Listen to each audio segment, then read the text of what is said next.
Hi, and welcome to the Right to Remain Silent podcast. I'm Jim Weber, your host and guide through actual accounts of intriguing and fascinating true crime stories as told by the law enforcement professional that experienced the event.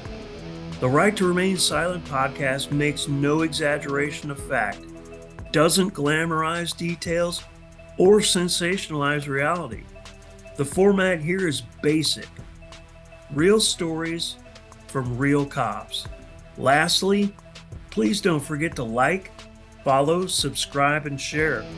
Doing this will help me continue to provide you, the listener, with captivating and relevant true crime stories. Now, let's listen in on today's episode.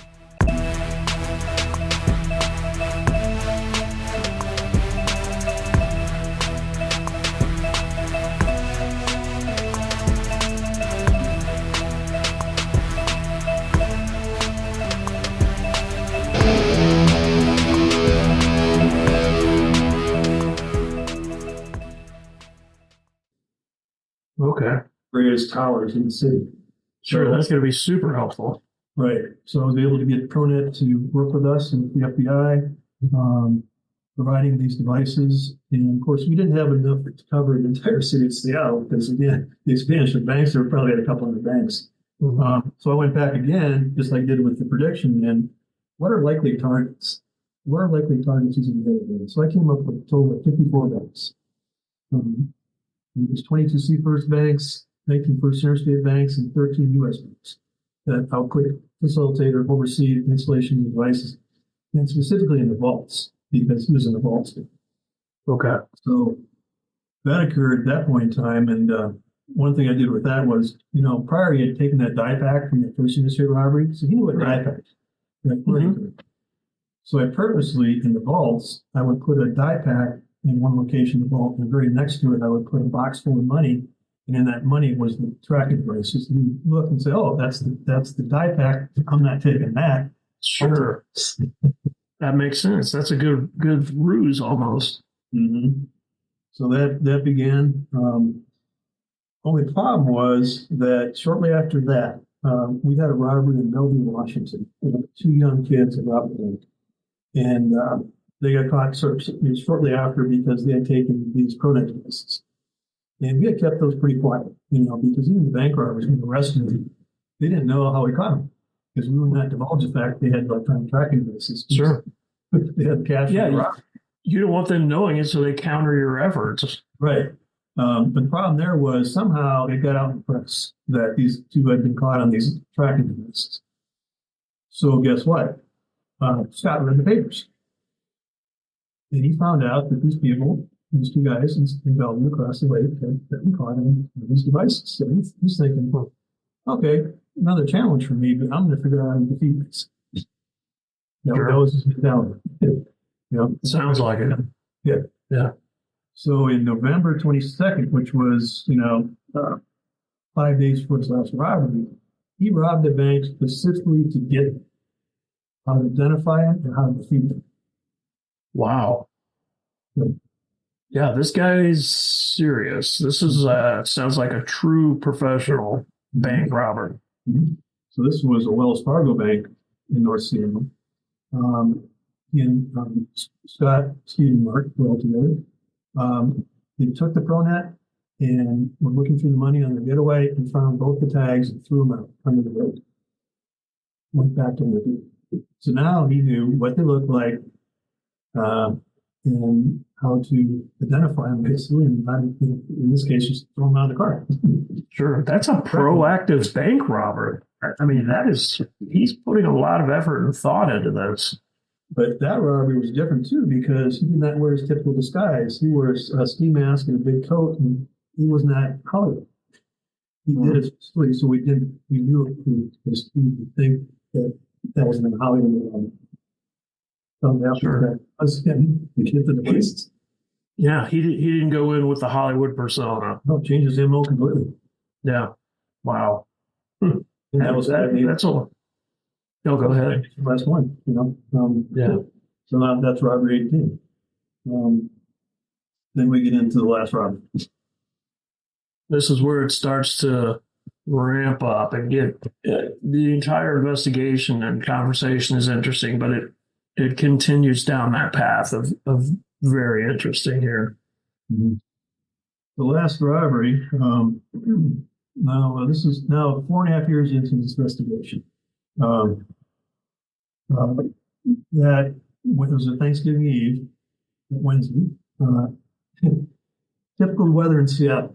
It was dark, it was cold, it was windy, it was pouring down rain, over an inch of rain coming down. Gust went up 30 miles an hour. It was just miserable conditions. Wow. Which he liked. Okay. Because in his mind, it reduced the response time or increased the response time to robbers. Sure.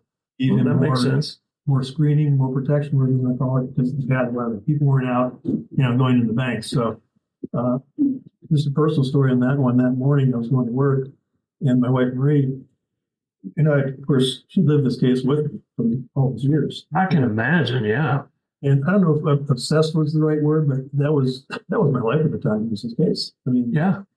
really. And you be in law enforcement, you could get into investigation. It's like that's my Yeah, you're engrossed in that, and it affects you, and it affects your family, and it affects your friends, and I completely understand. Mm-hmm. So she told me that morning when I was going to work, so this is a day. That's what you need. So this is the day you're going to catch Hollywood. And I go, but she was certain about that. So I went to work. Wow, she had a premonition. She did. And so, of course, this is Thanksgiving Eve. Normally we get, early release for Thanksgiving and the holiday, right? I think it's a 2-hour release, early release. So I was probably at the office until about 4:30 and left to go home. And as soon as I got home, this is now old technology. My pager went off. Right. We're dating ourselves here. Yep, pagers. Yep. Right. And the code on the pager indicated the bank. And when I saw that, I knew in my mind that's all. That's all. This is a Seafirst Bank up in Lake City Beach. Interesting part about that is when I'm talking about installing the ProNet devices, just trying to figure out, spread out that technology as much as I could. That bank, Lake City branch, Seafirst, was the furthest north bank that I had this ProNet device to put in. Just thinking I'll go a little bit further north just in case. I put it down in another area, but I decided I feel like it needs to be a little further north. And that's what we intended. Wow. So I'm jump back in my car, lights and sirens, back up to the location of the robbery. But going back to the bank itself, they went in the bank about 5:42 p.m.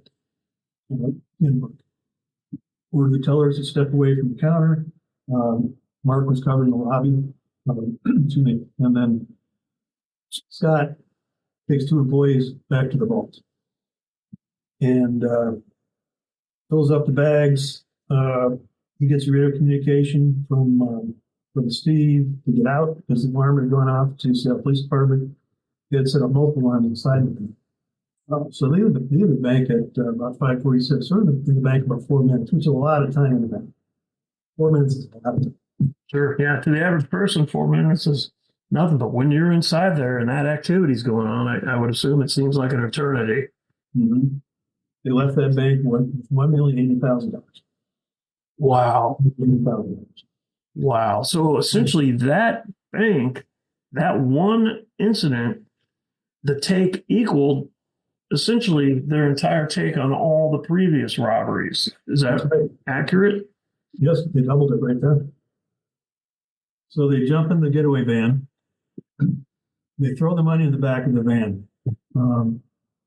They start looking through $1 million+ of bills, trying to find these tracking devices. It's dark, it's rainy, it's bad weather. They're using flashlights to find it. I mean, I remember Mark telling me he almost got sick to his stomach when he was trying to look through this money, trying to find this. And said, "There's no way we're going to do this. This is it." Sure, and there's got to be the panic of I just robbed a bank and the stress and all those factors added together. Mm-hmm. But they managed to find one of them.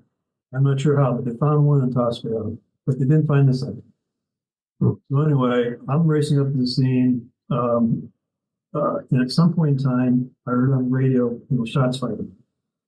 This is about the first shootout happened about 3 miles from the bank. And we can get into that portion if you wish now, or maybe later. But Sure, whatever you're comfortable with. the first shootout again occurred about 3 miles from the bank. The pursuing law enforcement vehicles encountered the van. Shots were fired into the van at that point in time. I'm not aware of any shots coming from the van, but into the van, which was unusual. But and then after that first shooting in the van, about 4 blocks from there, the van stopped again, and more shots were fired into the back of it. And at that point in time, I just caught up to it. And after that, Can I ask you, when you're traveling to the scene to try to reach that van, these trackers, are you in your vehicle able to monitor that, or is that information being relayed to you from someone else? Into my vehicle, into the tracking, I was on my dashboard. I could track it. Okay. It would hit different towers throughout the city, hot and cold, and would increase in intensity as you get closer and closer to this. Okay. Once you're on top, it's just Okay. Audio signal, you're right there. Okay. Interesting. I found out about the pursuit was very slow. When you watch the movies, they're driving 100 miles an hour, Right. racing down the road. This is about 20 minutes through this residential. And this is post first shooting, or is this the entire time? The entire one. Okay. Very slow pursuit and 2 different stops, 2 different times. Shots were fired into the back of the van. And then about 2 blocks from that second shooting, that's when Scott, who was driving the vehicle, went up and over a curve and basically went into a house and stopped in the home. Okay. Scott jumps out of the van and runs it. And at the time, there were 3 occupants in that van, right? Right. So I had arrived just before that. I raced up to the van, opened the doors, sliding door to the side. 2 individuals inside. We dragged them out. They've both been shot multiple times. And that's now market speed. And we had no idea who this third person was. They had run away. Right. So all the way up, all these years, all these robberies, all the way up to that incident, you still weren't able to know who these guys were. Mm-hmm. Yeah, that again reinforcing the fact that I don't want to give them credit, but reinforcing the fact that they operated in a very squared away manner. Mm-hmm. So you're there at the van, you got the door open, and Mark and Mark and Steve were laying wounded, and Okay. Mark was unconscious, so I couldn't talk to him. I didn't know his name at the time, of course. Steve was conscious, so I walked over to him and I go, "Are you Hollywood?" He goes, "No, I'm not." I said, "Who is Hollywood?" And we wanted to ask the question. So what I did was I left everybody else at the scene to process the evidence. We had the money in the back. There were some weapons in the van. All that had to be accomplished. But my objective at that point was to find out who Hollywood was. So once the ambulance showed up, I found the ambulance back at our hospital in Seattle. Went to emergency room. And again, Mark was not conscious. He'd been shot in the stomach, so he was in bad shape. Steve had been shot in the arm, with most significant wounds in the arm. And so I sat and talked with him for maybe 2 hours in the emergency room, just chatting about stuff. And, my mission was to find out who this third person was, because otherwise we're still chasing the ghost out. right. So again, within 2 hours, I finally got him to tell me Hollywood is Scott Scurlock. So all right. So he tells you who. Finally, you find out who this guy is. That's right. What was the conversation like in those hours building up to that? Like, After all, it's 28 years ago, so I'm trying to remember all the details. But sure. Oh yeah, I don't expect you to recall it. no, I'm just thinking. Was it cordial? It was cordial. Yeah. No, it wasn't adversarial. And I think some Seattle police detectives arrived around that same time, and I just started talking to Steve. And if I recall correctly, I said, there's some bad things happening. You're still a person out there who we don't know. Bad things could happen even more so if this person's fight. Right. And I said, It can go from bad to worse. yeah. So I think it finally got to his moral compass. He said, "Yeah, it's Scott Scurlock. I don't think Steve wanted something else bad to happen either." I give credit to Steve for finally beginning to move who Hollywood was. So at that point in time, we got more work to do. This is about 6 o'clock, 7 o'clock. And this is all Thanksgiving Eve, correct? Yes. Mm-hmm. Yeah. So I leave the hospital. I contact the U.S. Attorney's office. Spoke to the Assistant U.S. Attorney, Bill Redke. And throughout the night, I worked on getting a search warrant for Scott's property in Olympia and an arrest warrant for Scott. That evening, though, by 8 o'clock, I contacted the office and said, we need to set up on his house down in Olympia. So SWAT team went down and set up his house about 8 o'clock that morning. Make sure. And that house is the house that contains that's on the property that contains the barn and that tree house, right? Right, all three. Okay. All three on that property. Okay. So throughout the night, get the search warrant, arrest warrant. I meet up with the SWAT team early Thanksgiving morning, and we get the house. House was first. Cleared the house. Next was the barn, right behind the house. Inside the barn, we found his makeup studio with makeup and accessories. Mm-hmm. And I think you mentioned in our previous conversation that was some legitimate theatrical quality makeup that they were utilizing. Is that correct? Yeah, they would order it. They order this makeup again, theatrical quality. It would take, my understanding, it would take them an hour or more to put it on. And it was, the pancake makeup, the chin, the wig, the nose. I mean, again, if you saw Hollywood Bank and you had a picture of Scott Scurlock next to him, you would never see that's the same person. Wow, that's extensive. They're not walking into Walmart and buying the lowest grade, cheapest makeup available. They're putting great effort into it. Right. And I think Steve, if I remember correctly, Steve had some contacts with folks that sold that type of merchandise. So, okay. And that was, Scott putting it on, and Mark were doing the banks with the month also when he did Steve did not, because he was out in the vehicle monitoring things with this. So he didn't end up in it. Okay. Just Scott and Mark. So we cleared the barn, and then I remember again, when I was talking to Steve at the hospital, he goes, well, Scott lives in the world's biggest treehouse. I remember that, the world's biggest treehouse. And I'm thinking, what did you say? Mm-hmm. She said, no, you'll see. So we go probably 50 yards back in the woods and more. And we come on this clearing, look up in the trees, and there's this treehouse. I mean, wow. It looked kind of shabby from the outside, but it was huge. And walkways, gangplanks going out to different locations, different trees. They called it Seven Cedars, was the name of it. They built them 7 cedar trees. Really? Yeah.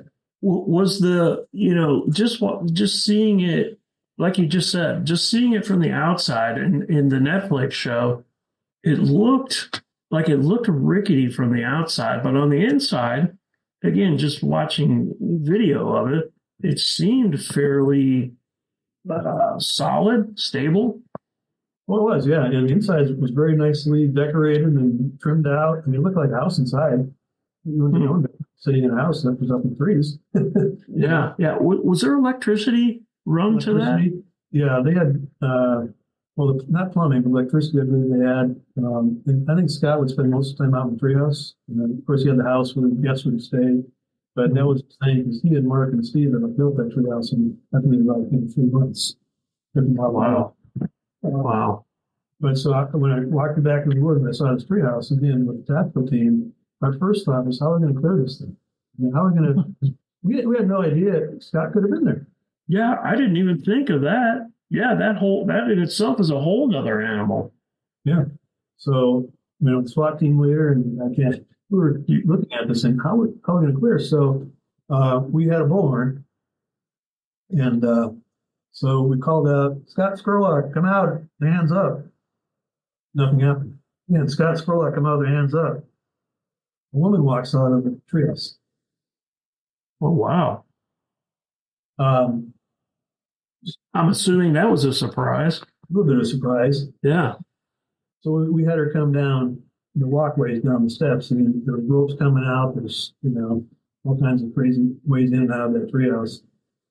And so I started speaking to her, and she was at the time Scott's girlfriend. Okay. She had flown in the night before to SeaTac Airport in Seattle for Thanksgiving to spend with Scott. Mm-hmm. Of course, Scott didn't show up because he was doing other things. So she got a taxi ride or something down to the treehouse and spent the night there waiting for him to come home. Of course, she never did. And so I was speaking to her, and she said, I knew nothing about the bank robberies. I mean, before his bank robbery career, Scott was selling meth in the area. That was how he made his money, was meth. Mm-hmm. His main dealer had been murdered in a drug deal, so he decided at that point in time, I need to find another career that's not quite as dangerous as selling meth. So he switched to bank robberies.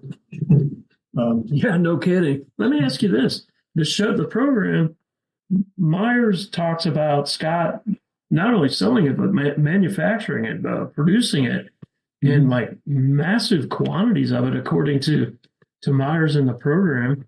Mm-hmm. Do you think? And maybe there's no way to tell. I don't know if there was an autopsy result or anything like that, or in proffering Biggins and Myers afterwards.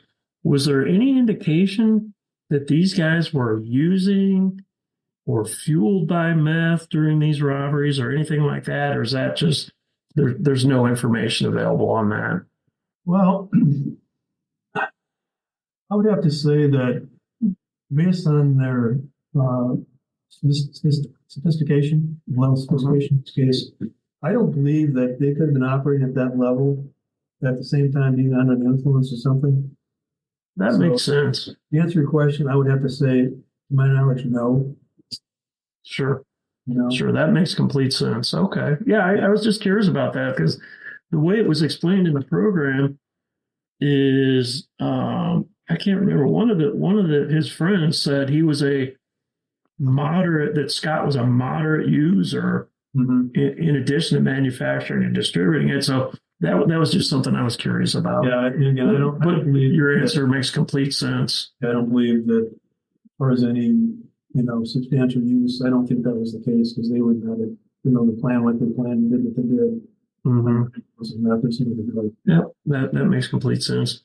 Okay, anyway, so she thought he was still selling meth to make this money because he was still living a good lifestyle. Sure. So anyway, she had nothing to offer really. So we detained her. We did the entry into the treehouse, cleared that. This is now again Thanksgiving morning, late morning. So we walked away with a number of weapons, some cash, ammo, some of the makeup material. So basically, we secured that scene late in the morning. Loaded all the evidence in my car, and I was going to drive back up to the Seattle office and enter all the stuff in evidence. That was the plan. Okay. So I thought, we're done. We weren't. Right. Right. We're done yet. So I proceeded to drive back up to Seattle. Again, the night before, they had done the search of the van. They found the weapons in there. The money from the bank robbery, the $1.80 million. So I'm driving back up to Seattle in that Thanksgiving day. Now about 2:30 in the afternoon, Seattle police gets a dispatch call from a location about 2 blocks from where the van had ended up the night before about a prowler. Because now it's Thanksgiving, that whole neighborhood the previous night had been just inundated with law enforcement, federal, state, and local. The next morning, the next afternoon, the woman has her 2 sons come over for Thanksgiving dinner. And Wilma Walker was her name. And her son's come morning, go back to grab a smoke or something. She's looking. She has this camper in her backyard up on some blocks. Camper that fits in the back of the pickup. Okay. He sees some movement inside the camper, like the curtains moved or something. And of course, he knew what happened the night before, so they called the Seattle Police Department. SPD officers arrived, 4 officers arrived at the scene there, and sometime after 2:30, and they went back to the van and put pepper spray in one of the open windows, and got no response. Okay. No response. Hmm. Right after that, they hear a gunshot. They retreat back to cover, and I think in the Netflix documentary, the detective said that 70-some rounds were fired. My understanding of what I remember in the reports, about 44 rounds were shot into the camper from different areas of cover from the officers and SPD officers. Sure. And nothing. So now and I had arrived at that point in time and met up with the SAC, Bertie Passanelli, the command post. We had hundreds of law enforcement there at the time. There were helicopters flying around. I think both law enforcement and media helicopters. The whole neighborhood with the blocks were shut down. It was crazy. Yeah. So it was about 6 o'clock that night. We fired tear gas into the camper at 6, and then another time around 6:20, I think it was, and no response. So we're basically in standoff, and knowing. And the woman that I mentioned before was his girlfriend. I brought her up to the scene to hopefully talking to come out of the camper if that was Scott. And of course, she got no response either. So about 7:40 that night, we entered the camper and found Scott inside the camper who had killed himself with a single gunshot wound. But the shot officers heard after the pepper spray was him killing himself. Okay. So he, right when he knew that, essentially when that pepper spray came in, he knew law enforcement was there. So that was the decision that he made. And I think in his mind, he wasn't going to prison. I don't think he would have done well in prison. That's not what he intended to have happen himself. I do remember talking to one of the Seattle Police, Sergeant Mont, I think it was. He was part of the initial response. And this is in a previous show down on the case that he had good things to say about Scott Scurlock because he mentioned that Scott could have killed him that day at the camp. Could have easily shot him from inside the camp. He didn't. He took his own life instead. So, interesting. Wow. Yeah, that is very interesting. And it surprises me. But yeah, that's interesting. Mm-hmm.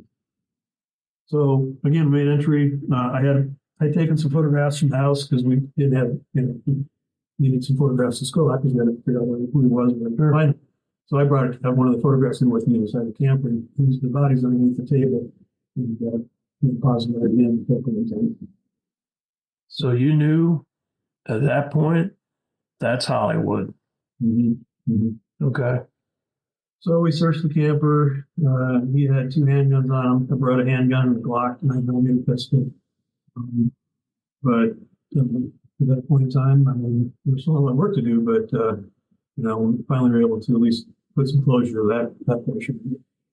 Sure. So at that point, the one and only shot that Scott rendered was committing suicide. There was no indication that he fired back at law enforcement at this point. There was no indication that anyone, Scott, Steve, and Mark, ever fired at law enforcement. Okay. No. All right. Interesting. So what happens from there? From once you hold that picture to him and say, "That's our guy," how does it unfold from there? Well, so then proceeded to get indictments for Scott and Mark and Steve. They were charged each with 4 counts. One of conspiracy to commit bank robbery, one with armed bank robbery, one with assault on a federal officer, and the 4th one was use of weapon assault on a federal officer. So 4 counts against them. Okay. The robbery they were charged with was the last robbery. Again, talked about the property before, so they did everything else they did. So the only bank robbery charge they had was the last one, the Seafoods Bank in the city. Okay. Okay. How much time, it sounds like they were seriously injured from the gunshot wounds. How much time did they spend in the hospital? Just, I'm not asking for the exact hour and minute, but was it days, weeks, Days. a day? Okay. Days in the hospital, and then they were held at the local jail here in Seattle, King County Jail. And it was months later when I finally had the opportunity to sit down talking about the robberies. So it was months later when I actually got set down. Okay. All right. They admitted to everything they had done, and they were eventually, sentenced to 21 years in prison. Is that again? I mentioned earlier. I'm not familiar with bank robbery investigations. For the amount of time that investigation went, those bank robberies occurred, and the number of robberies and the amount of money, is that what you would consider an appropriate sentence? Is that excessive? Is it low? Where does that fall on the spectrum? Well, at the time, it was within the federal prosecuting guidelines, so the judge had leeway up or down from the guidelines, but that would probably have been somewhere in the middle, I guess. Okay. Because you could do, if I remember correctly, 20 years was a sentence for the bank robbery. So, it was probably a low end of the spectrum. They could have gotten more. Okay. It had just been the bank robbery and the conspiracy to commit the bank robbery without the assault with the officer charges, the use of weapon and that. Their time might have been less, but they both got sentenced to 20 years. So, Did they get a reduction for cooperation for proffering? I'm sure the judge took that in consideration. Okay. Sure. They both served less than 21 years in prison. They both got it early based on a good time as in the prison system. Let me ask you. These guys, Go ahead. I'm sorry. Steve was, when this all came out, he was 46 years old. Mark was 42. And Mark and Scott had known each other from days back when they went to Hollywood State College together years before. And Scott, when he committed suicide, he was 41. Okay. All right. And as the lead investigator at that time, I was 36. So, the funny thing is, though, I had, been talking to Mark afterwards. He and I both grew up in the state of Minnesota, so we had a lot in common. We talked about, wow. Fishing, Minnesota sports, the Vikings, the Twins, and all that stuff. So, going into that, we got a lot of things to talk about. But it seems like sometimes when in law enforcement you encounter folks that are criminals, that they're actually very personable, and that's the image that was that at least that I perceived watching the documentary, was that Biggins was somewhat of just a other than robbing banks, was a what's the right word to use? Was very personable. Mm-hmm. Yeah, and they both were. Very interesting people to talk to. Steve had a very successful career as a sculptor before that. Lived in Europe for a period of time. Mark had various jobs, but I don't know. I think I don't know Scott Scurlock. I know he was a bank robber. I know Hollywood. Because one of my regrets in this case is that I never got a chance to sit down with Scott and talk to him like I did with Mark and Steve. To get into his head and what he was thinking, how he thought of this, right? Sure. There's still not that closure because I never got to sit down with Scott talking to him. Scott Scurlock, and before this interview of talking with you, I refer to him as Hollywood because I knew Hollywood. I didn't know Scott Scurlock. Yeah, and that's interesting, and I'm sure that would have helped with going full circle and with closure of your investigation, like sitting there and having a conversation with them about all this. And I think back to the show again. I think there was a female friend of Scott's that said essentially the same thing, that she knew Scott. She had no idea who this Hollywood was. Mm-hmm. And say I had the opportunity to sit down with Scott's father and sister following this too. William and I remember his sister's Suzanne? name. Was it Suzanne Yes. Scurlock? Yeah. Yeah, they came out to Seattle sometime after that because I had taken a lot of property and evidence from the house to the search warrant. And at the conclusion of this, of course, we returning the money back to the banks and personal property I had that I'd taken the search warrant on, we wanted to return to the family. So Suzanne and her dad came out and we sat down talking in the office for a couple hours about things. And, they were very cordial. Very understanding of certain circumstances. And, his father didn't know nothing about this. I think they had a close relationship. His sister also had no idea that, what her brother was doing. So, I felt bad for the family, empathy for the family, because they had no idea. And all of a sudden they trusted this situation when, their brother and their son was dead. Hmm. Yeah. And that's something I was going to ask. I'm glad you covered that. Is it fair to ask this question that what was Scott's overall motivation? Was it the money? Was it the thrill? What were you able to even deduce that at the end? Is that a fair question to even ask you? I think it was a combination of factors. I think definitely the money, definitely the money, just for his lifestyle. But I think at some point in time, it became a challenge. I think it was an adrenaline rush. Just to get away with it, I guess, because seriously, if he had stopped at robbery 18, he probably would have gotten away with it. I mean, probably would have gotten away with it unless somebody had informed on him to law enforcement. But he could easily have stopped for $1 million, but he chose to come back that last robbery. And I think in talking with Steve, they had planned this huge takedown that day of 3 banks in a row and 5 potential armored cars, but they scaled it back to the one robbery. But so I think his, speaking of his adrenaline rush and challenge, I think that drove him to come back to that last robbery too. Maybe running out of money too. Sure. If he had stopped, he probably, this would probably happened. How about this?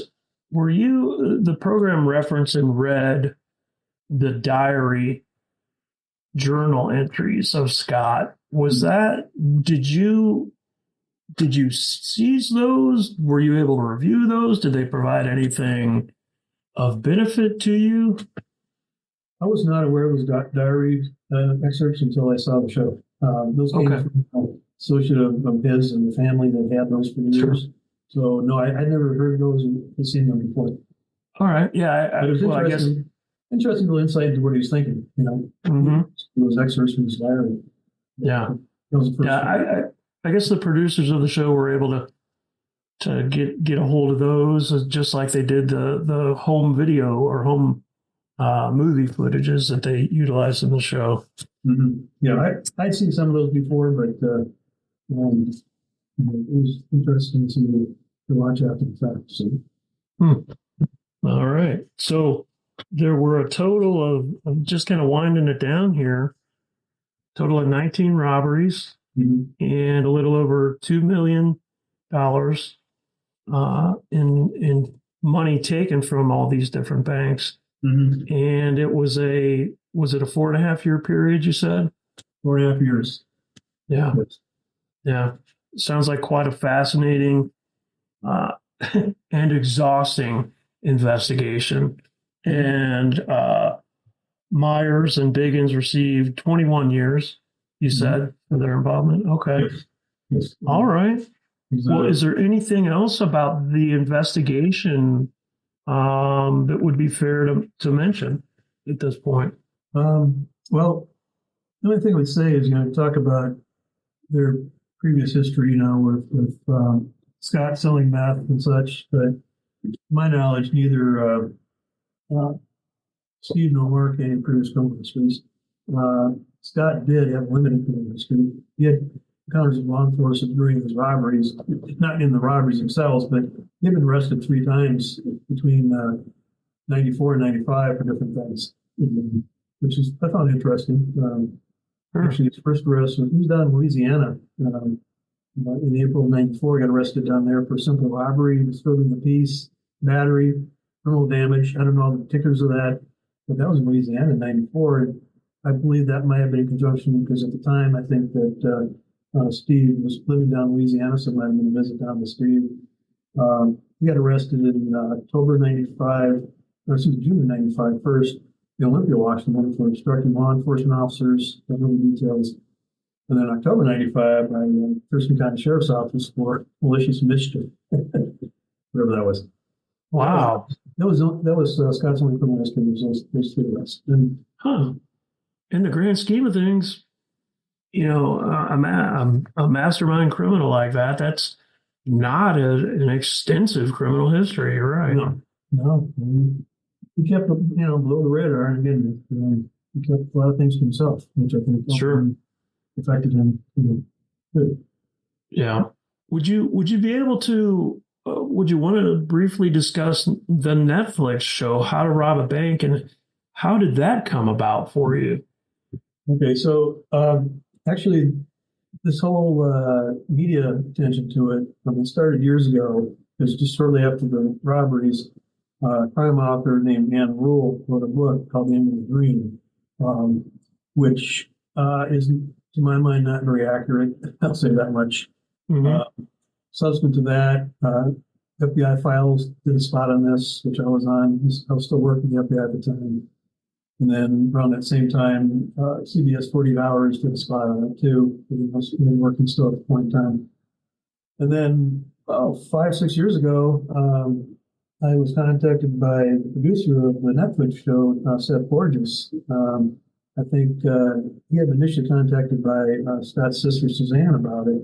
He reached out to me, again, about 5-6 years ago, and I did an interview with him here in the area for a couple of days back in 21, I think it was, and then another one in 22, and Netflix got involved in it for the production part of it. I thought the Netflix show was very good. I thought it was, it brought the truth out more than the other shows had before, and the perspective that they gave from both my perspective and Steve and Mark's perspective, what actually happened that day, because there's some misconceptions,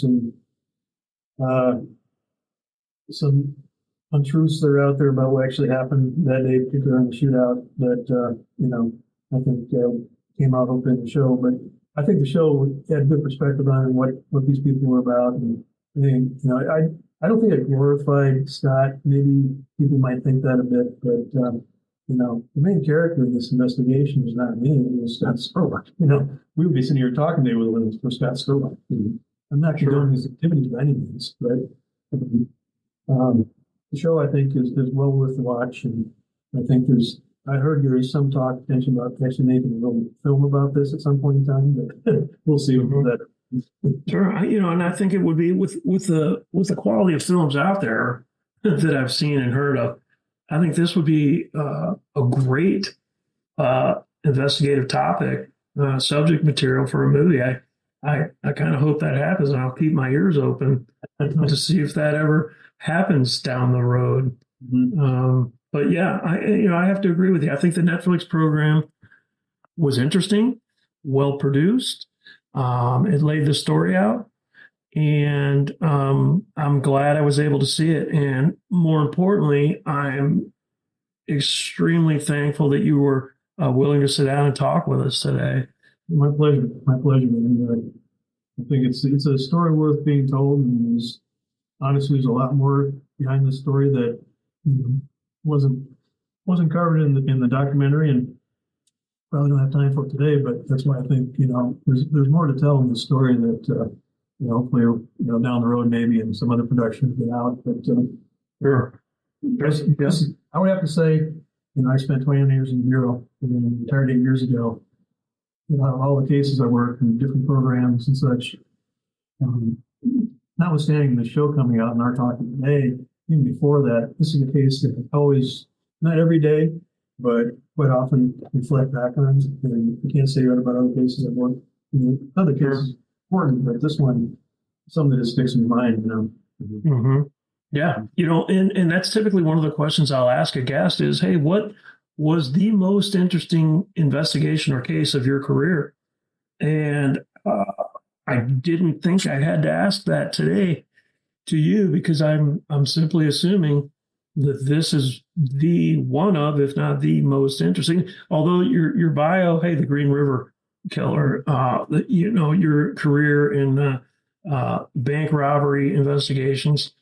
Is it fair to say this is your most interesting case, or is there something else out there that would kind of top this one? No, I would say this one is definitely the number one on the list for a variety of reasons. Positive reasons. No, it's something that I'll continue to remember for a long time, especially every Thanksgiving when that pops up. Remembering that. Yeah. Going back to that day when the wife said, "Hey, it's going to happen today," and that was the only time I knew her at Thanksgiving. She hadn't bought a turkey that year for some reason. She had this premonition about this whole thing going down, and so I think we ended up kind of celebrating on Friday or something. Wow, yeah, that's a great point. I didn't even think of that. Every year that Thanksgiving rolls around, I'm sure you think of it. Well, tell us a little bit about you've been retired for a while from the FBI. Tell us a little bit about what you're doing now. Okay, well, again, I retired in January of 16 after 29 years in Bureau. Set up my own business called Wolf and Owl LLC, which you mentioned initially. Consulting business that I do work still with the FBI, still stay in the fight. I teach new agents on board down here near my house in human intelligence operations, and then also I still teach the FBI Academy for new agents for legal moot court sessions. And being an attorney, it's kind of funny because in the moot court sessions, my role is the criminal defense attorney. I bet you enjoy that a little bit. Yeah, and people remember you coming back to other classes and, hey, you're that guy that had me on stand for an hour. So yeah. Is there? Do you have a website or a way for listeners to contact you at Wolf and Owl? I have a LinkedIn account on that. I don't have a LinkedIn account on this. All right, so listeners could just go to LinkedIn and look for your name or Wolf and Owl. No, yes. All right, excellent. All right. Well, again, hey, I want to thank you for your time today. This was I have to say, a riveting conversation. I was on the edge of my seat here, listening to this unfold, hearing it from an individual that experienced it firsthand. So I just think it was riveting. So I appreciate that. And in addition to thanking you, I want to thank the listeners that we have out there for listening today. And I'm confident that they found this just as interesting as I did. So again, I appreciate it. Thank you, Jim. My pleasure. Nice speaking with you today. All right. Thank you. And have a great weekend. And appreciate it. And I'd also like to mention to the listeners, if you could, please like, follow, subscribe, and share on Spotify and my YouTube page. That helps us continue to bring quality, high caliber guests like Shawn to our show to share their experiences. So you can find links to the podcast episodes on my website at www.streetwise-360.com. So feel free to visit that. And thanks again for listening, and everybody stay safe. Thank you. The Right to Remain Silent podcast is brought to you by Streetwise 360 Studios. I would like to again thank today's guest for sharing the story right here on the podcast. Please remember to like, follow, share, and recommend us so that I can continue to bring you high caliber guests sharing their experiences just like we heard today. If your law enforcement agency is interested in training provided by Streetwise 360, or if you know someone that has an interesting law enforcement story to share, please contact me via the website, www.streetwise-360.com, www.streetwise-360.com.